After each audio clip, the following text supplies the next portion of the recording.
Okay, so the Greek era that introduced theater took place between the 8th century and the 6th century. Because remember, we're kind of moving forward in time we're in BCE right now. BCE stands for Before Common Era. In case you've never heard that before, and you're thinking BC instead. BC is what people sort of used to say and think of it as before Christ. But that has sort of been changed to BCE instead. When we say before Christ or BC, we're assuming a very Christian outlook, and of course, not everyone has a Christian outlook. There are all different ways to view the world and view the passage of time in history. So, to take a little bit more of a global perspective, on that, historians have changed BC to BCE, which stands for Before Common Era. Anyway, you'll hear me say BCE as an abbreviation. That's what that stands for. So, backtracking a bit, the Greek era that introduced theater took place between the 8th and 6th centuries BCE. Um, in Greece, there was a major political unit that was called the city-state, city-state. And that was composed of a town and its surrounding countryside. Excuse me. Excuse me. The most important Greek city-states were Athens, Sparta, Corinth, Thebes. These might kind of ring a bell to you. They're the most commonly known. Um, and all of these Greek city-states acknowledged their kinship as Greeks. They all acknowledged, yeah, we're all Greeks. But they also insisted that there were differences among themselves. The Athenians were from Athens, they had their own thing going on, and the Spartans were from Sparta, and they had their own thing going on. Yeah, they were all Greeks, but they had their own thing as well.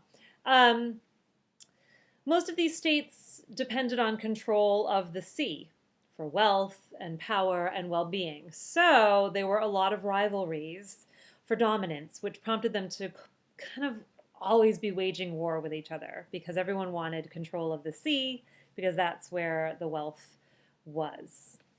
But by 508 BCE, the Greeks were sort of weary of all the tyrants who ruled the city-states, and these tyrants kept finding means to prevent the Greek people from assuming any sort of power. So Athens came up with a solution. Athens, as a city-state, came up with their solution, and they decided, hey, we're going to found the world's first democracy. Ah, amazing. Um, and it's always really cool. Theater people, especially theater nerd types like myself and theater historians, really love the fact that the birth of theater was really kind of like happening at the same time as the birth of democracy because it's just kind of like a really cool thing to think about that the two sort of went hand in hand. That these ideas and these ideals of democracy um, were happening at the same time that the expressiveness and the creativity and the philosophies of theater were happening. Pretty neat stuff. Um, so so also we have to kind of I always have to say this, sorry, as a woman, and I just do have to say that Athens, yes, let's give it credit.